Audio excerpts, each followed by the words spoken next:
మంచిది. ఈ సమయంలో పరిశుద్ధ బైబిల్ గ్రంథములో నుండి 121వ కీర్తన మొదటి వచనం నుండి చివరి వచనం వరకు ఉత్తర ప్రత్యుత్తరాలుగా మనం చదువుకుందాం. మొదటి వచనం నేను చదువుతాను. రెండవ వచనము మీరందరూ కలిసి చదవండి. పేజీ నెంబర్ 520, 121వ కీర్తన మొదటి వచనం నుండి చదువుదాం. కొండల తట్టు నా కన్నులు ఎత్తుచున్నాను, నాకు సహాయము ఎక్కడ నుండి వచ్చును?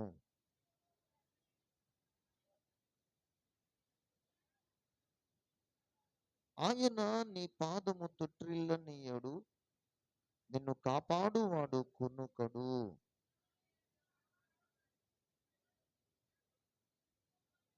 నిన్ను కాపాడువాడు నీ కుడి ప్రక్కన యెహోవా నీకు నీడగా ఉండును.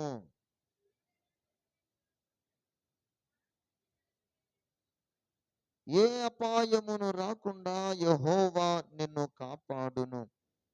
ఆయన నీ ప్రాణమును కాపాడును.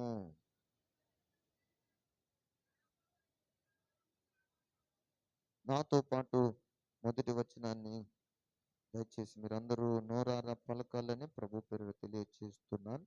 కొండల తట్టు నా కన్నులెత్తుచున్నాను, నాకు సహాయము ఎక్కడ నుండి వచ్చును?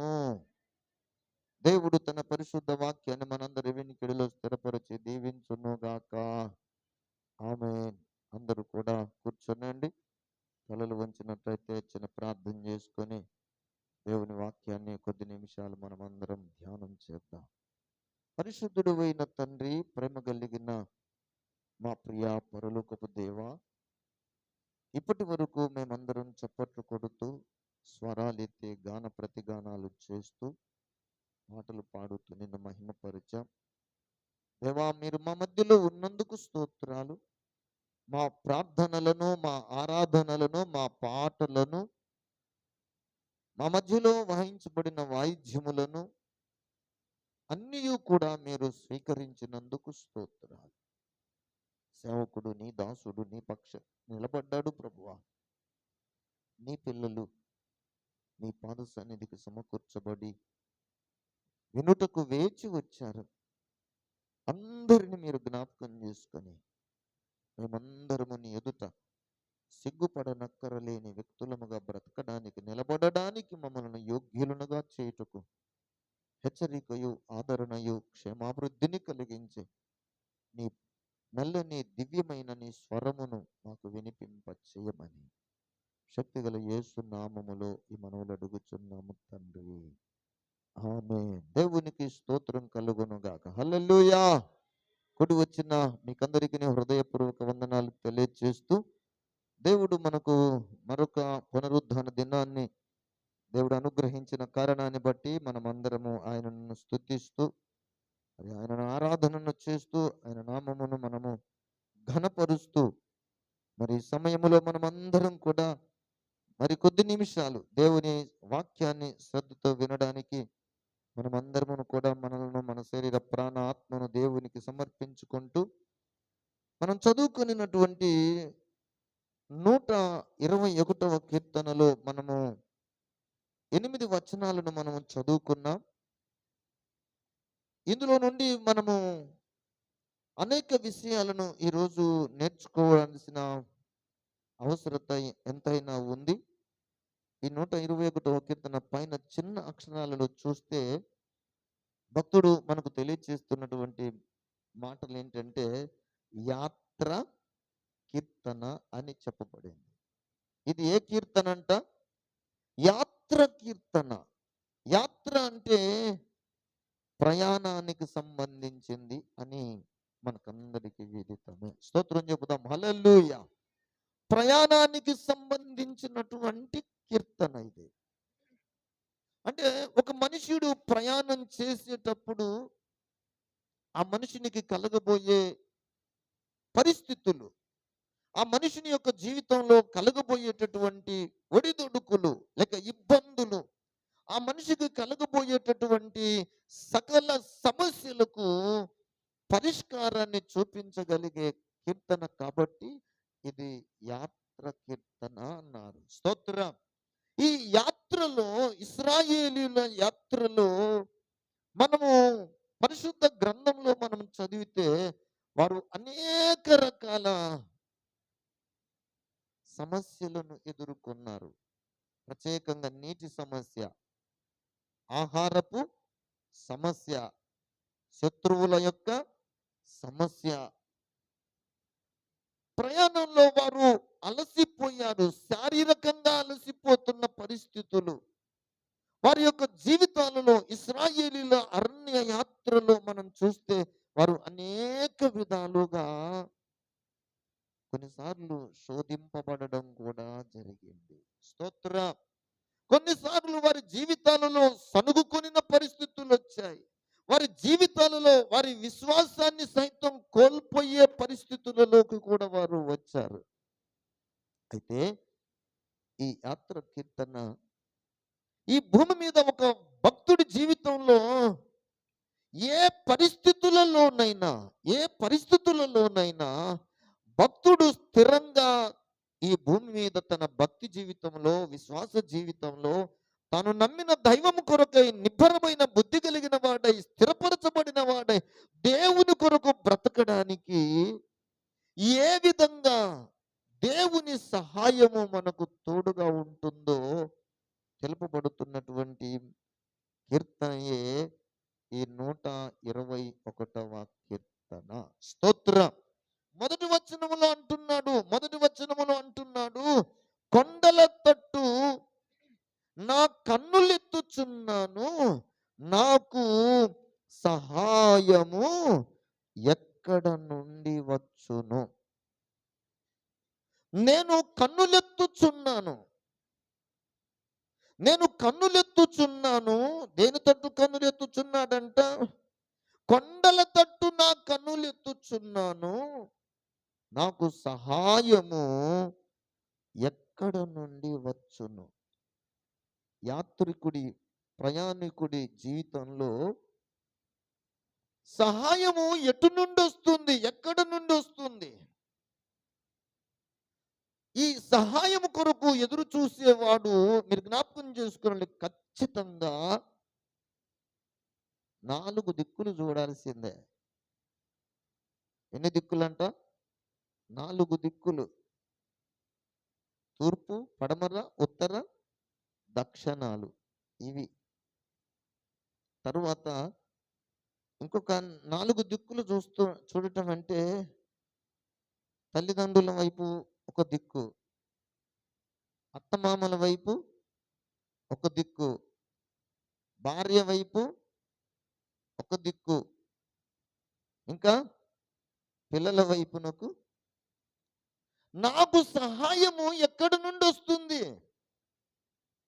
తల్లిదండ్రుల నుండి వస్తుందా? లేకపోతే అత్తమామల నుండి వస్తుందా? భార్య నుండి వస్తుందా? లేకపోతే పిల్లల నుండి వస్తుందా? ఇప్పుడు నేను ప్రయాణములో ఉన్నాను, నేను యాత్రలో ఉన్నాను. ఈ యాత్రలో నాకు సహాయము ఎక్కడ నుండి వచ్చును? ఎక్కడి నుండి వస్తుంది? ఈ లోకంలో చాలా మంది వారి జీవితాలలో విసిగిపోయి, వేసారిపోయి వాళ్ళు చెప్పిన మాట ఏంటంటే, రాజులను నమ్ముకున్నట కంటే, మనుషులను నమ్ముట కంటే, బంధువులను నమ్ముట కంటే, భార్యను నమ్మటం కంటే, పిల్లలను నమ్మటం కంటే, స్నేహితులను నమ్మటం కంటే, ధనమును నమ్మటం కంటే, ఈ లోకంలో ఉన్న బరువైనటువంటి వస్తువులను మోసుకుపోతున్న వాళ్ళ జీవితాలలో వాటిని నమ్ముట కంటే, ఏమండి, ఎవరిని నమ్ముట మేలు అన్నారంటే దేవునిని నమ్ముట మేలు. స్తోత్రం. యెహోవాను ఆశ్రయించుట మేలు, యెహోవాను ఘనపరచుట మేలు. 118వ కీర్తన 8వ వచనములో అంటాడు, మనుషులను నమ్ముకొనుట కంటే యెహోవాను ఆశ్రయించుట మేలు, రాజులను నమ్ముకొనుట కంటే యెహోవాను ఆశ్రయించుట నాకు సహాయం ఎక్కడ నుండి వస్తుంది? మనుషులైన తల్లిదండ్రుల నుండా, మనుషులు అనబడినటువంటి అత్తమామల నుండా, మనుషులు అనబడినటువంటి ఒకవైపు భార్య నుండా, మనుషులు అనబడినటువంటి పిల్లల నుండా ఎక్కడ నుండి సహాయం కలుగుతుంది? ఎక్కడి నుండి సహాయము కలుగుతుంది? ఇప్పుడు ఎవరి వలన సహాయం లేకపోతే మనిషి యొక్క జీవితం ఎలా ఉంటుందంటే అందరూ ఉండి అనాథ లాంటి స్థితి. అందరున్నారు, తల్లిదండ్రులు ఉన్నారు, అత్తమామలు ఉన్నారు, భార్య ఉంది, పిల్లలు ఉన్నారు. ఈ భూమి మీద అందరూ ఉండి అందరూ వెలివేసిన స్థితిలో ఉన్న ఆ వ్యక్తి యొక్క జీవితంలో నాకు సహాయము ఎక్కడ నుండి వస్తుంది? ఏమండి, ఎక్కడి నుండి వస్తుంది చెప్పండి? ఇప్పుడు ఇప్పుడు మనం చెప్పుకున్నటువంటి ఈ తూర్పు, ఉత్తర, దక్షిణ, పడమర ఈ 4 దిక్కుల నుండి, లేకపోతే ఈ చెప్పబడినటువంటి ఈ 4 రకాల బంధుత్వాల నుండి మనకు సహాయమును కలగకపోతే పరిస్థితి ఏంటి అంటే దిక్కుతోచని స్థితి, అనాథ లాంటి పరిస్థితి. మీకందరికీ తెలిసిన విషయమే. మత్తయి సువార్త 8వ అధ్యాయంలో చెప్పబడినటువంటి ప్రాముఖ్యమైన విషయం. ప్రభు అయిన యేసయ్య భూమి మీద సంచరిస్తున్న దినాలలో ప్రభు అయిన యేసు యొద్దకు ఒక వ్యక్తి వచ్చాడు. ఆ వ్యక్తి వచ్చి యేసయ్య సన్నిధిలో ఇలాగూ తెలియచేస్తున్నాడు. ఆ మాటను మీరు జ్ఞాపకం చేసుకునండి. కుష్ఠరోగి వచ్చి ఆయనకు మ్రొక్కి, ప్రభువా నీకిష్టమైతే నన్ను శుద్ధినిగా చెయ్యగలవు అని నేను. స్తోత్రం. నాకు సహాయం కావాలి ప్రభువా, నాకు సహాయం కావాలి, నాకు సహాయం కావాలి.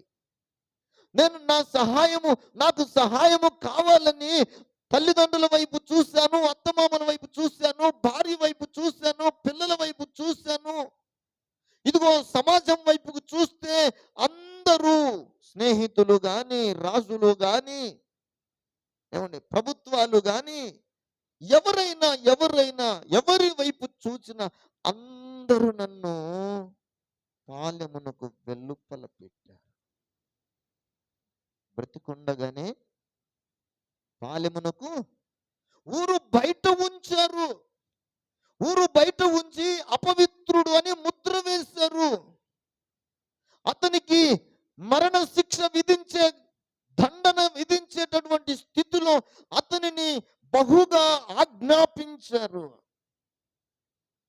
అతని జీవితంలో అందరూ ఉండి అనాథలాగా జీవిస్తున్నటువంటి ఆ వ్యక్తి ప్రభు అయిన యేసునకు మొక్కి, ప్రభు అయిన యేసును ఏమని కోరుకున్నాడంటే, ప్రభువా నీకిష్టమైతే నాకు సహాయం చేయి. స్తోత్రం. నీకిష్టమైతే నన్ను శుద్ధినిగా చేయి, నీకిష్టమైతే నన్ను బాగు చేయి, నీకిష్టమైతే నా అవసరతలు తీర్చు, నీకు ఇష్టమైతే నా జీవితంలో ఒక మేలుకరమైనటువంటి కార్యమును చేయి. స్తోత్రం. హల్లెలూయా. మీరు జ్ఞాపకం చేసుకునండి, ఈ భూమి మీద మనిషి జీవితానికి సహాయము ఎక్కడ నుండి వస్తుంది? ఎక్కడ నుండి వస్తుంది అంటే మనం చదువుకున్న ఈ లేఖనాలలోని సారాంశము మనకు తెలుపుతున్న మాట ఏంటంటే, లోకంలో ఎవరిని నమ్మినా ఫలితము లేదు. మనుషులను నమ్ముట కంటే, రాజులను నమ్ముట కంటే, ఈ లోకములో ఉన్న వారిని అందరినీ నమ్ముట కంటే దేవునిని నమ్మిన మంచిది. యెహోవాను ఆశ్రయించుట మంచిది. అందుకే ఇక్కడ ఈ 121వ కీర్తనలో భక్తుడు తెలుపుతున్నటువంటి మాట ఏంటంటే, యెహోవా వలననే నాకు సహాయము కలుగును. స్తోత్రం. హల్లెలూయా. ప్రయాణం చేసేవాడికి ఏం అవసరం అంట? ఎవరి నుండో ఒకరి నుండి సహాయం కావాలి, సహాయము కావాలి. ఎవరు సహాయం చేస్తారు? ఎవరు దప్పిక తీరుస్తారు? ఎవరు ఆకలి తీరుస్తారు? ఎవరు ఈ అరణ్య యాత్రలో ఉన్నటువంటి ఈ భయాన్ని ఎవరు పోగొడతారు? ఎవరు మనకంటూ విశ్వాసాన్ని వృద్ధి చేస్తారు? ఎవరు మన జీవితాలలో నేనున్నాను అని భరోసా ఇచ్చి మనలను బలపరచగలిగే వారు ఎవరున్నారు అని ఎంత వెదికినా, దేవుని బిడ్డలారా, మానవ జీవిత అనుభవాలలో ఎవరైనా దేవుని తరువాతన మాత్రమే. స్తోత్రం. దేవుని తరువాతయే, దేవుని తరువాత, దేవుడు చేసే సహాయం తరువాతనే ఏ మనుష్యుడైనా. అందుకే యెహోవా వలననే ఏం కలుగుతుందంట? సహాయము కలుగుతుంది. యెహోవా వలన మాత్రమే సహాయం కలుగుతుంది. ఈ దేవుడు మనకు సహాయం చేయడానికి ఎలా ఉంటాడు? ఈ దేవుడు మనకు సహాయం చేయడానికి మనలను ఎలా వెంబడిస్తాడు? ఈ దేవుడు మనకు సహాయం చేయడానికి మన జీవితాలలో ఎలాగూ జోక్యం చేసుకుంటాడు అంటే, దేవుని గురించి వర్ణించడానికి మానవ మనసు సరిపోదు. స్తోత్రం. హల్లెలూయా. భక్తుడైనటువంటి పౌలు అంటాడు, అయ్యా, బుద్ధి జ్ఞానముల బాహుల్యము అది ఎంత గంభీరమో అంటాడు. దేవా, నీ బుద్ధి, నీకున్న జ్ఞానము అది ఎంత గంభీరమును, దానిని ఎవడును కూడా శోధింపనేరడు. హల్లెలూయా. ఎవరును మీరొకసారి రోమాపత్రిక 11వ అధ్యాయము 33వ వచనమును చూడండి. ఆహా, దేవుని బుద్ధి జ్ఞానముల బాహుల్యము ఎంతో గంభీరము, ఆయన తీర్పులు శోధింపనెంతో అసఖ్యములు, ఆయన మార్గములు ఎంతో అగమ్యములు. ప్రభువు మనసు ఎరిగిన వాడు ఎవడు? ఆయనకు ఆలోచన చెప్పిన వాడు ఎవడు? ఈ 33వ వచనం ఒక్కసారి మీరు జ్ఞాపకం చేసుకున్నాను.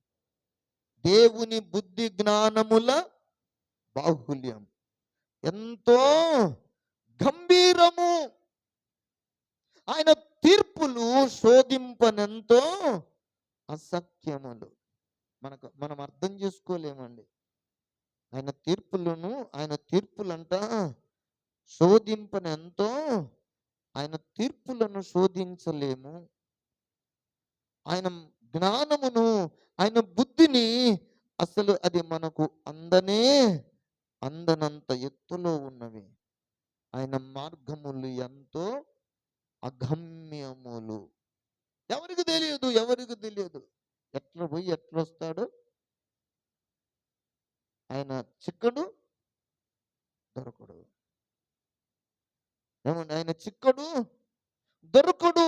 అంత మానవ ఊహకు అందనంత ఎత్తులో ఉన్నవాడు. ఇట్లాగే వస్తాడు, ఇట్లాగే పట్టుకుందాం అనుకున్నాను. కానీ ఆయన ఎప్పుడు దాటిపోయాడు. ఆయనను చంపాలని వెతుకుతున్న వారు, పట్టుకుందామని అనుకున్న వారికి, వాళ్ళు అనుకున్నప్పుడు ఆయన దొరకలేదు. అరే బల్లి తప్పించుకున్నాడు అన్నాడు. జక్కయ్య అనుకున్నాడు, నేను మాత్రమే యేసును చూడాలి కానీ యేసు మాత్రం నన్ను చూడకూడదు అనుకున్నాడు. కానీ ఇక్కడ మనం జ్ఞాపకం చేసుకుందాం, ఆయనకు ఆలోచన చెప్పిన వాడెవడు? ప్రభువు మనసును ఎరిగిన వాడెవడు? నీ మనసు ప్రభువుకు తెలుసు కానీ ప్రభువు మనసు జక్కయ్య మనసు దేవునికి తెలిసింది కానీ దేవుని మనసు జక్కయ్యకు అర్థం కాలేదు. నేను మాత్రమే యేసుని ఎరగాలి, నేను మాత్రమే యేసును చూడాలి. కానీ ఆయన మనసు ఏంటంటే, నేను ఈరోజు జక్కయ్యని పిలవాలని ఆయన చూస్తున్నాడు. స్తోత్రం. హల్లెలూయా. అందుకే దేవుని యొక్క కృపను బట్టి దేవుడు మానవ జీవితాలకు చేస్తున్నటువంటి సహాయమును గూర్చి అనేక మంది భక్తులు అనేక రకాలుగా ఆ దేవదేవుని సహాయాన్ని, ఆయనను మనకు చేస్తున్నటువంటి విధానాన్ని గూర్చి భక్తులు చాలా మంది చాలా విషయాలు తెలియచేస్తూ వచ్చారు. మనము ఆరాధన చేసే దేవుడు లోకానికి వెలుగై ఉన్న దేవుడు. స్తోత్రం. హల్లెలూయా. దేవుడు అనగా మన ప్రభు అయిన యేసయ్య లోకానికి ఆయన ఉప్పు అయి ఉన్నాడని కూడా బైబిల్ సెలవిస్తుంది. స్తోత్రం. ఆయన మాత్రమే కాదు, ఆయన మార్గములో నడుస్తున్న ఆయన పిల్లలు కూడా లోకానికి వెలుగై ఉన్నారు, లోకానికి ఉప్పునై ఉన్నారు. జ్ఞాపకం చేసుకునండి, ప్రభు అయిన దేవుడు యాత్ర చేస్తున్న, ప్రయాణం చేస్తున్నటువంటి ఈ ప్రయాణికుల యొక్క అవసరతలు తీర్చడానికి వారి వెంట నడుస్తూ వచ్చాడు. ఇశ్రాయేలీయుల అరణ్య యాత్ర ఎన్ని సంవత్సరాలు? 40 సంవత్సరాలు అరణ్య యాత్ర చేశారు. ఆ అరణ్య యాత్రలో ఇశ్రాయేలీయులకు ఎలా తోడున్నాడంట? పగలు, చెప్పాలి, పగలు మేఘస్తంభముగాను, రాత్రి అగ్నిస్తంభముగాను వారికి తోడుగా ఉండి వారిని నడిపించెను. స్తోత్రం. ఇంకొక చోట దేవుడు వారికి యెహోవా దూతగా ఉండి వారిని నడిపించెను అని మనం పరిశుద్ధ బైబిల్ గ్రంథములో చదువుతాం. స్తోత్రం. అయితే ఈరోజు ఈ కీర్తనలో, ఈ 121 కీర్తనలో దేవుడు మనకు ఎలా తోడుగా ఉన్నాడు అంటే, ఈ వాక్యాన్ని మనం ఒక్కసారి జ్ఞాపకం చేసుకుందాం. దయచేసి మనము ఈ 6వ వచనాన్ని ఒకసారి దయచేసి చూడండి. పగలు ఎండ దెబ్బ అయినను, 5వ వచనం చదువు తల్లి. దేవుడే నిన్ను కాపాడు, దేవుడే నిన్ను కాపాడువాడు, నీ కుడి ప్రక్కను దేవుడు నీకు నీడగా ఉండును. స్తోత్రం. హల్లెలూయా. ఈరోజు నేను మీకు జ్ఞాపకం చేస్తున్నటువంటి మాట ఏంటంటే, దేవుని సహాయము భూమి మీద మానవ జీవితాలకు ఎలా కలుగుతుందంటే, నీడ వలె మీకు సహాయం కలుగుతుంది. ఇప్పుడు ప్రయాణం చేసేవాడికి మనం గమనిస్తాము, కొద్ది సమయమైనా విశ్రాంతి తీసుకోవాలని, నెమ్మది తీసుకోవాలని ఆశ ఉంటుందా ఉండదా? ఏమండి, ఉంటుంది కదా. మరి ఇప్పుడు కొద్దిసేపు కూర్చుందాం అనుకున్నాడు, కొద్దిసేపు నిలబడదాం అనుకున్నాడు, కొంచెం సేపు రెస్ట్ తీసుకుందాం, విశ్రాంతి తీసుకుందాం అనుకున్నాడు. అట్లాంటి వాడికి ఏం కావాలి చెప్పండి? ఏమండి, నీడ కావాలి కదా, నీడ కావాలి కదా. నీడ లేకపోతే నిలబడగలుగుతాడా? నీడ లేకపోతే కూర్చోగలుగుతాడా?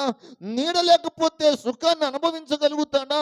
నీడ లేకపోతే అతనికి ఏమైనా మేలు కలుగుతుందా అంటే, మనకు తెలుసు ఖచ్చితంగా యాత్ర చేసేవాడికి నీడ అవసరము. స్తోత్రం. హల్లెలూయా. ఇప్పుడు ఇక్కడ మనకు దేవుడు దేనిని పరిచయం చేస్తున్నాడు అంటే, నీడను పరిచయం చేస్తున్నాడు. స్తోత్రం. నీడ తెలియని వాళ్ళు ఎంతమంది ఉన్నారు ఇక్కడ చెప్పండి. నీడ అంటే ఏంటో నాకు తెలియదు అన్న వాళ్ళు ఎవరన్నా ఉంటే చెప్తారా? చేతులు ఎత్తుతారా? మీకు అందరికీ నీడ తెలుసు. జంతువుల నీడ తెలుసు, రెండవది చెట్ల నీడ తెలుసు, ఇంటి నీడ కూడా తెలుసు, తర్వాత మనిషి నీడ తెలుసు. ఇప్పుడు ఎన్ని రకాల నీడలు చెప్పుకున్నారు? మనిషి నీడ, చెట్ల నీడ, జంతువుల నీడ, సరే పక్షుల నీడ, జలచరముల నీడ,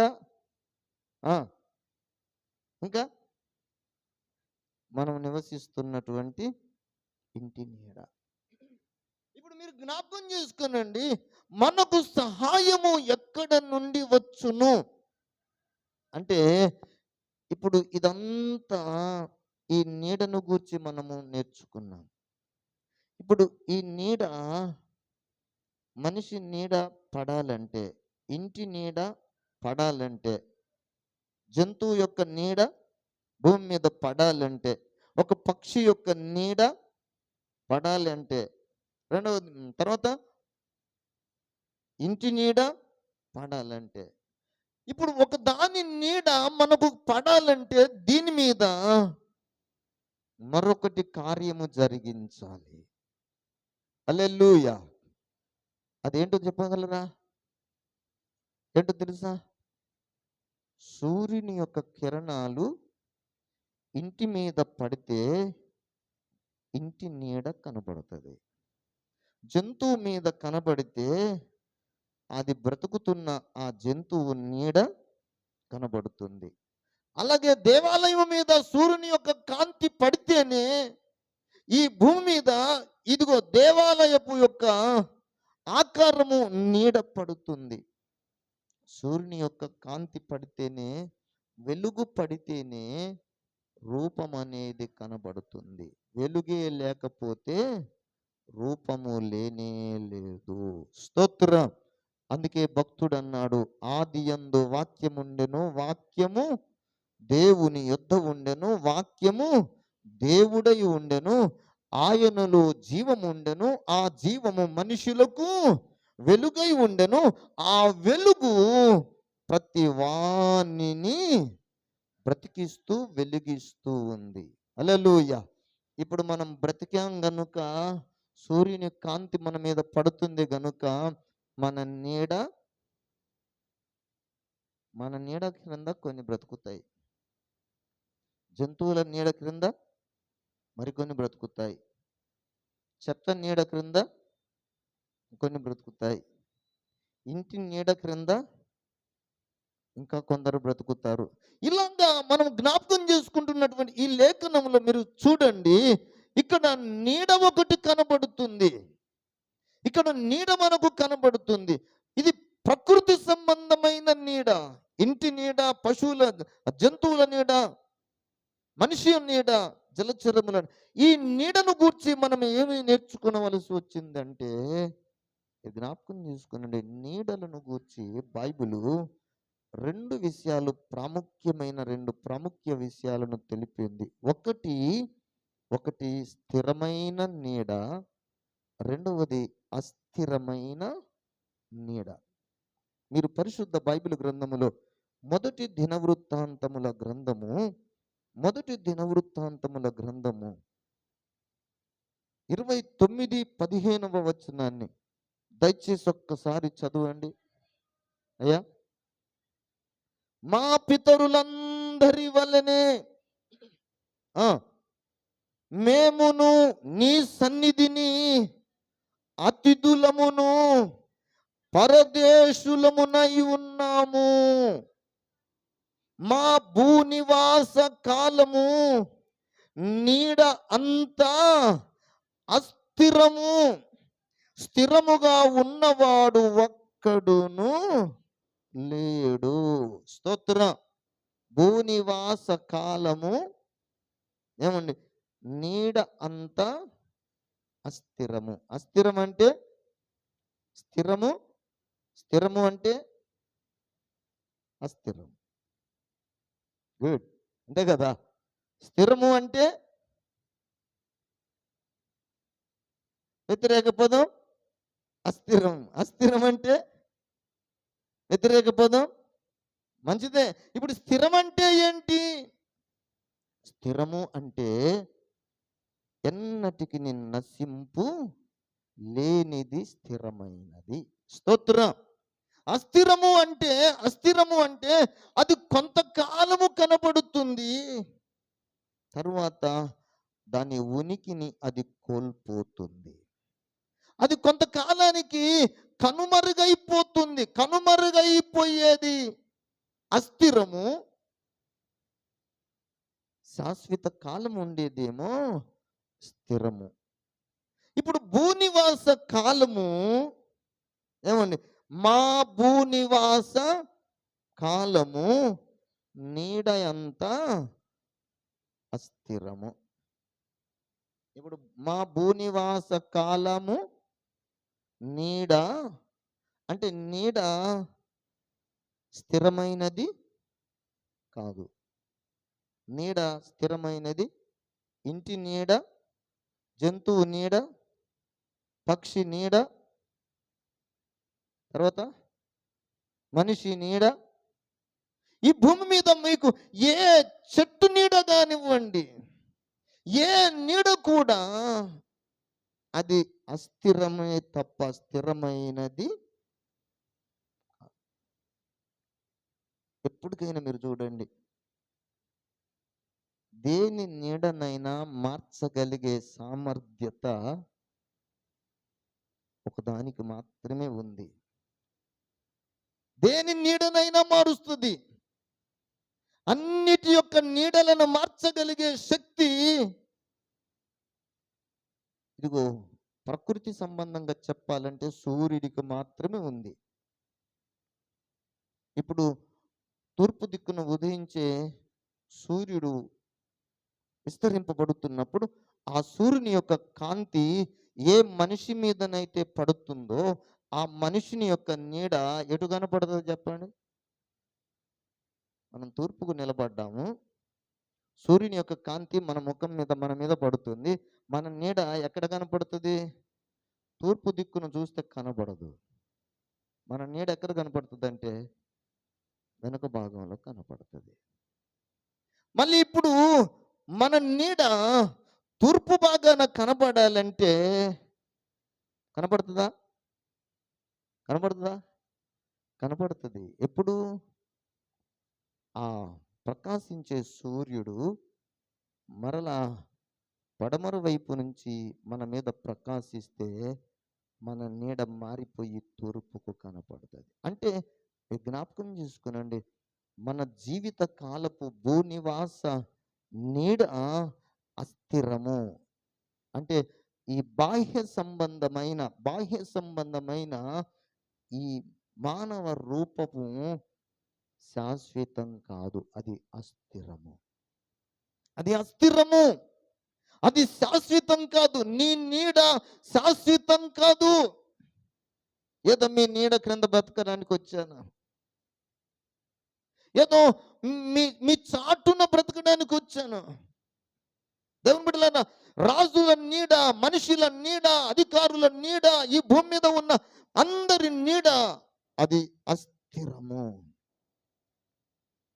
కానీ ఈ నీడను గూర్చి మనకు పరిశుద్ధ బైబిల్ గ్రంథం చాలా వివరంగా దేవుని వాక్యం మనకు నేర్పుతూ వచ్చింది. ఒక నీడ, స్థిరమైన నీడ ఒకటి ఉంది. అస్థిరమైన నీడ కనపడుతుంది, స్థిరమైన నీడ మనకు కనబడుతుంది. ఒక మాట నేను మీకు జ్ఞాపకం చేసి ముగించడానికి ప్రయత్నిస్తాను. చూడండి దయచేసి, మీరు సామెతల గ్రంథంలోనికి రండి. ప్రసంగి గ్రంథం 8వ అధ్యాయములోని 13వ వచనాన్ని నేను మీకు జ్ఞాపకం చేయదలుచుకున్నాను. ప్రసంగి గ్రంథము 8వ అధ్యాయము 13వ వచనాన్ని దయచేసి చూడండి. భక్తిహీనులు దేవుని సన్నిధిని భయపడరు గనుక వారికి క్షేమము కలుగదనియు, వారు నీడ వంటి దీర్ఘాయువును పొందకపోవుదురనియు నేను ఎరుగుదును. మీరు ఇక్కడ జ్ఞాపకం చేసుకునవలసినటువంటి ప్రాముఖ్యమైన మాట, ఇక్కడ దేవుని వాక్యం సెలవిస్తుంది ఏంటంటే, వారు నీడ వంటి దీర్ఘాయువును. దేని వంటి అంటే, ఇప్పుడు దీర్ఘాయువు అంటే అల్పాయువు, దీర్ఘాయువు ఏది ఎక్కువ? దీర్ఘాయువు ఎక్కువ. ఇక్కడ నీడను గురించి ఏమంటున్నాడంటే, నీడ దీర్ఘాయువు వంటిది అన్నాడు. అంటే ఎక్కువ కాలము ఉండే నీడ ఒకటి ఉంది, తక్కువ కాలం ఉండే నీడ ఒకటి మనకు లేఖనాలలో కనబడుతుంది. ఎక్కువ కాలం ఉండే నీడ, తక్కువ కాలం ఉండే నీడ. ఈ ఎక్కువ కాలం ఉండే నీడకు పెట్టబడిన పేరు స్థిరమైన నీడ. అన్ని నీడలను మార్చగలిగే నీడ. ఒకటేమో అస్థిరమైన నీడ. అస్థిరమైన నీడ అంటే సృష్టింపబడిన సమస్తమును గూర్చి మనం చూడవచ్చు. స్థిరమైన నీడ అంటే ఈ సమస్తాన్ని సృష్టించిన నీడ. స్తోత్రం, హల్లెలూయా. సమస్తాన్ని సృష్టించిన నీడకు పెట్టబడిన పేరు ఏంటంటే నజరేయుడైన యేసు. హల్లెలూయా. సృష్టింపబడిన ప్రతి దానికి రూపం ఉంది, ప్రతి దానికి నీడ ఉంది. కానీ ఆ ప్రతి రూపమును, ప్రతి ఒక్క నీడను కలుగజేసిన వాడు ఎవరయ్యా అంటే నజరేయుడైన యేసు. కలిగి ఉన్నది ఏదియును ఆయన లేకుండా కలుగలేదు. ఆయన మూలముగానే సమస్తమును కలిగాను. స్తోత్రం. ఆయన మూలంగానే సమస్తం కలిగింది. అయితే ఇక్కడ ఇంకొక మాట మీరు జ్ఞాపకం చేసుకోవాలి. ఈ నీడను కలుగజేసిన వాడు, ఈ నజరేయుడైన యేసు అనే నీడను కలుగజేసిన వాడు ఇంకొకరు ఉన్నారు. ఆయనే తండ్రి అయిన దేవుడు. స్తోత్రం. తండ్రి అయిన దేవుడు రూపం ఉంది కనుక ఆ దేవుని రూపానికి పెట్టబడిన పేరు నీడ.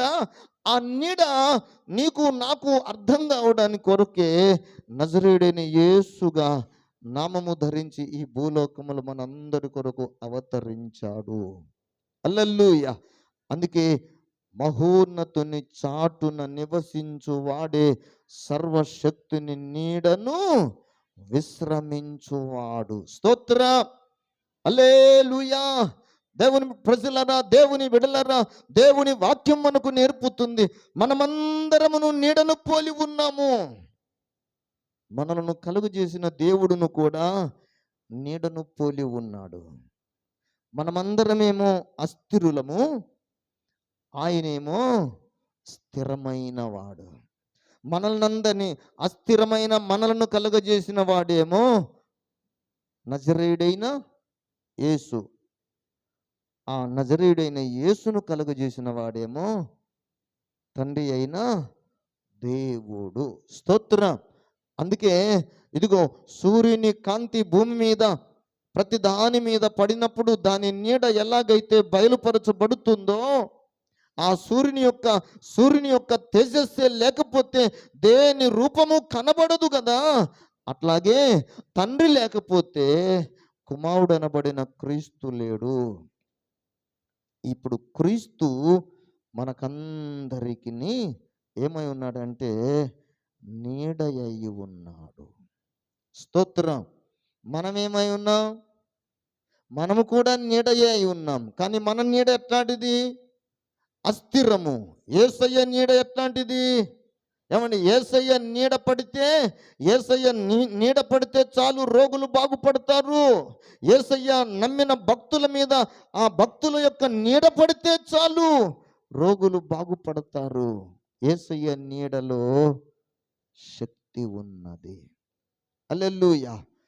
ఇంకా పరిశుద్ధ బైబిల్ గ్రంథంలో ఈ యేసయ్య నీడ పడితే జీవితాలలో బైబిల్ గ్రంథం మనకు నేర్పుతున్నమాట, యేసయ్య నీడ క్రింద ఉంటేనంట ఉన్నత దేహులుగా ఉంటారంట. యేసయ్య నీడ పడితే బలవంతులు అవుతారంట. యేసయ్య నీడ పడితే మంచి రూపం కలిగిన వారుగా ఉంటారంట. స్తోత్రం, హల్లెలూయా. ఎక్కడ? ఏ నీడ? మీరు చూడండి, నీడ పట్టున ఉన్న వాళ్ళకి, ఎండ పట్టున ఉన్న వాళ్ళకి మీరు తేడా గమనించండి. నీడ పట్టున ఉన్న వాళ్ళు చక్కని ఉన్నత దేహులను, బలవంతులను, మంచి రూపం కలిగిన వాళ్ళను కంటారు. ఎండపట్టున ఉన్న వాళ్ళు పుట్టబోయే శిశువుకు మంచి రూపం ఇవ్వలేరు, మంచి బలము, ఎందుకంటే వానికి పోషక పదార్థాలు సరిగా అందవు. అందుకే అంగన్వాడీ స్కూల్ పెట్టడం మొదలుపెట్టారు. స్తోత్రం, హల్లెలూయా. నీడలో ఉండాలి. ఏ నీడ గురించి మనం చెబుతున్నామంటే స్థిరమైన నీడ, జీవము కలిగిన దేవుని నీడ. హల్లెలూయా. దేవుని నీడలో ఉంటే ఉన్నత దేహులు అవుతారు. దేవుని నీడలో ఉంటే బలవంతులు అవుతారు. దేవుని నీడలో ఉంటే మంచి రూపము కలిగిన వారుగా ఉంటారు. దేవుని యొక్క నీడలో ఉంటే దీర్ఘాయువు కలిగిన వారుగా ఉంటారు. దేవుని నీడలో ఉంటే ఆరోగ్యవంతులుగా ఉంటారు.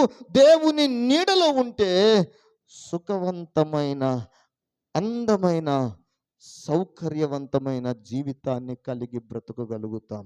అందుకే మనము యాత్రికులమును పరదేశులమునై ఉన్నాము గనుక సుఖవంతమైన, అందమైన, సౌకర్యవంతమైన, శాంతితో కూడిన జీవితము మనకు కావాలి అంటే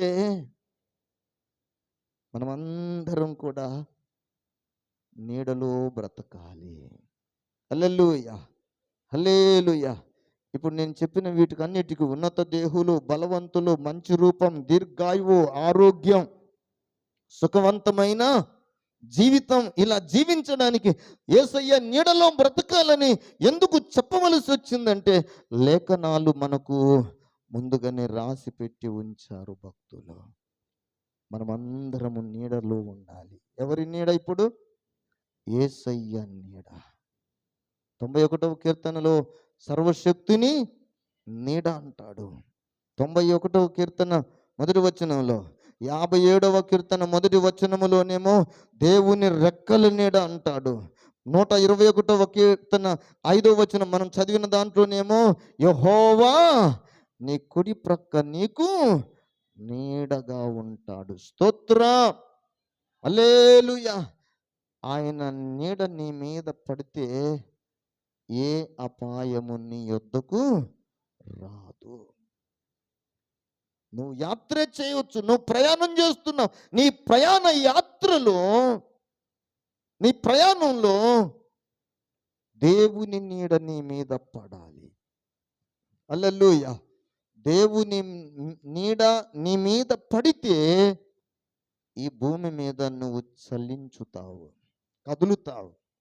దేవుని నీడ పడలేదు అనుకో, ఏమండి, దేవుని నీడ పడడం లేదు అనుకోండి, భూమి మీద నీ నీడ పడదు. భూమి మీద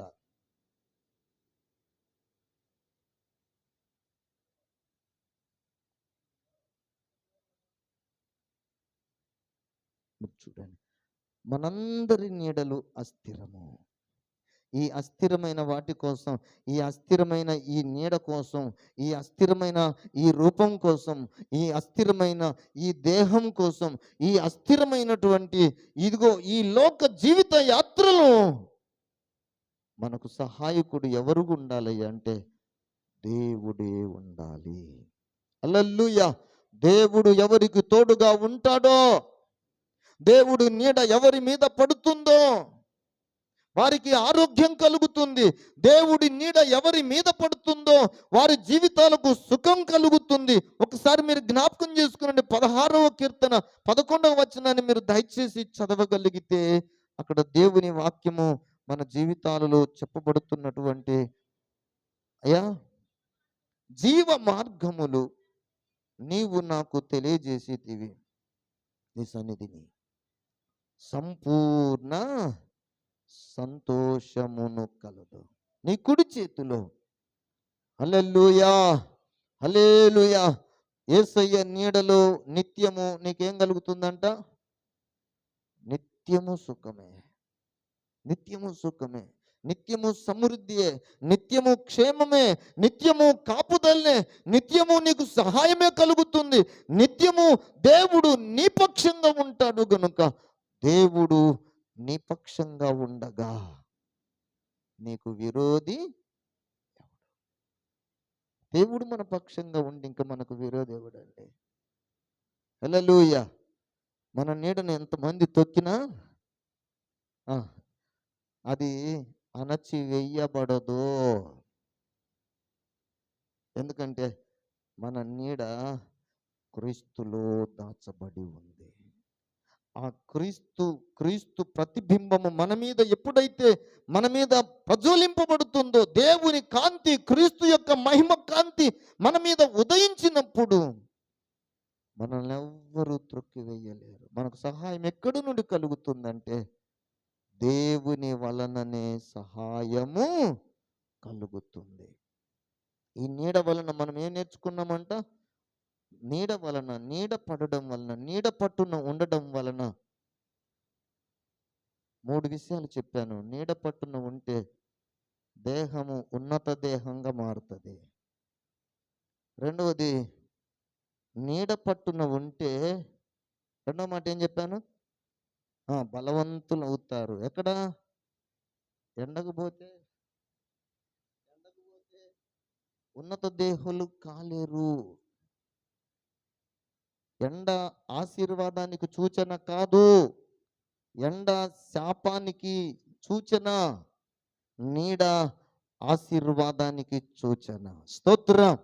ఇప్పుడు యేసయ్య నీడలో, యేసయ్య ఆశీర్వాదాలలో మనం ఎప్పుడైతే ఉండగలుగుతామో ఉన్నత దేహము, బలమైనటువంటి శక్తితో కూడినటువంటి స్థితి, అందమైన రూపం ఎక్కడ? నీడలో ఉంటుంది. మీరు ఎండకి వెళ్ళి పనిచేసి చూడండి, ముఖాలన్నీ ఆడిపోతాయి. కానీ నీడ పట్టునుంటే నిగనిగలాడిపోతుంది. స్తోత్రం. హల్లెలూయా. అవునండి.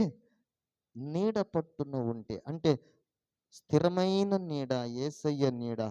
ఆ యేసయ్య నీడలో మనం ఉంటే ఉన్నత దేహులం అవుతాం, బలవంతులం అవుతాం. మంచి రూపం, సౌందర్యవంతమైన మంచి రూపాన్ని, చక్కని రూపాన్ని కలిగి ఉంటాం. మనము ఆరోగ్యవంతులం అవుతాం, నిత్య సుఖములను అనుభవిస్తాం. మన జీవితాలలో మనము దీర్ఘాయుష్మంతులం అవుతాం. అందుకే మనం అందరము ఏ నీడలోకి రావాలంట? యేసయ్య నీడలోనికి రావాలి. ప్రతి ప్రయాణికుడు ఈ భూమి మీద మనమందరమును యాత్రికులమును పరదేశులమునై ఉన్నాం. స్తోత్రం. మరికొద్ది నిమిషాలైతే మనం పాట పాడగలుగుతాం. ఏమండి? మీరు జ్ఞాపకం చేసుకోండి. మనమందరం పరదేశులమును, మనం అందరము యాత్రికులం. ఈ దేశం మనది కాదు. ఈ దేశం మనది కాదు. ఈ దేశాన్ని మనం విడిచిపెట్టి యాత్ర చేయబోతున్నాం, యాత్ర చేస్తున్నాం. ఈ యాత్ర చేసే ఈ దినాలు ఆరోగ్యవంతంగా, సుఖవంతంగా, దీర్ఘాయుషు కలిగిన వాడుగా కలిగి బ్రతకాలంటే నిశ్చయంగా మన జీవితాలలో యేసయ్య ఉండాలి. యేసయ్య వలననే మనకందరికీ సమయోచితమైన ఏ సహాయం అంట? సమయోచితమైన సహాయం దొరుకుతుంది. హల్లెలూయా. సమయోచితమైన ఈ సహాయం పొందాలి అంటే మనం ఎక్కడికి రావాలంటే యేసయ్య నీడలోనికి రావాలి. హల్లెలూయా. దేవుని బిడ్డలారా, నీడ అస్థిరము అని చెప్పుకున్నాం, నీడ స్థిరమైనది అని చెప్పుకున్నాం. అస్థిరమైన నీడకి నేను, జంతువులు, పక్షులు, చెట్లు, గృహాలు, ఇవి అస్థిరమైనవి. కానీ స్థిరమైనది ఏంటి అంటే సృష్టికర్త అయిన యేసయ్య. యేసయ్య లేకపోతే వీటికి దేనికి రూపము, నామ రూపాలే లేవు. కానీ యేసయ్య నీడ మనం ఎప్పుడైతే తలంచుతామో, ఆ నీడను గుర్తు చేసుకుంటామో మనకు నామము వస్తుంది, రూపము వస్తుంది. స్తోత్రం. ఇప్పుడు నామ రూపాలు లేకుండా అవుదామా? నామము కలిగి, రూపం కలిగి, ఏమండి, ఆ యేసయ్య సన్నిధిలో నేను కూడా ఉన్నానయ్యా అని ఆయనను ఆరాధన చేద్దామా? ఏది కావాలో మీ ముందు ఉంచబడ్డాయి. 2 మార్గములు మీ ముందు ఉంచబడి ఉన్నాయి. ఈ రెండింటిలో మీరు కోరుకొని, ఉత్తమమైన దాన్ని కోరుకొని వెంబడించగలిగితే మిమ్మల్ని సృష్టించిన సృష్టికర్త అనబడిన, ఆ నీడ అనబడిన నజరేయుడైన యేసయ్య మిమ్మును బట్టి ఎంతగానో సంతోషిస్తాడు. అందుకే దేవుడు మనకిప్పుడు ఏమి ఏర్పాటు చేశాడంటే యాత్ర. హల్లెలూయా. మనకు నడక నేర్పాడు. స్తోత్రం. నడవండి, నడవండి, మీరు నడవండి. మీరు నడుస్తుంటే మీరు విసిగిపోతారు, బాధలు వస్తాయి, కష్టాలు వస్తాయి, ఆకలిస్తుంది, దప్పికొస్తుంది. కానీ నేను మిమ్మల్ని వెన్నంటి నీడలాగా ఉండి మీకు సహాయం చేస్తానని వాగ్దానం చేసిన ఆ ప్రేమామయుడైన దేవదేవుని బ్రతుకు కాలము ఆరాధన చేస్తూ బ్రతుకుదాం. దేవుడు తన కృపలో ఈ వాక్యాన్ని మనందరి వినికిడిలో స్థిరపరచును గాక. ఆమేన్. దయచేసి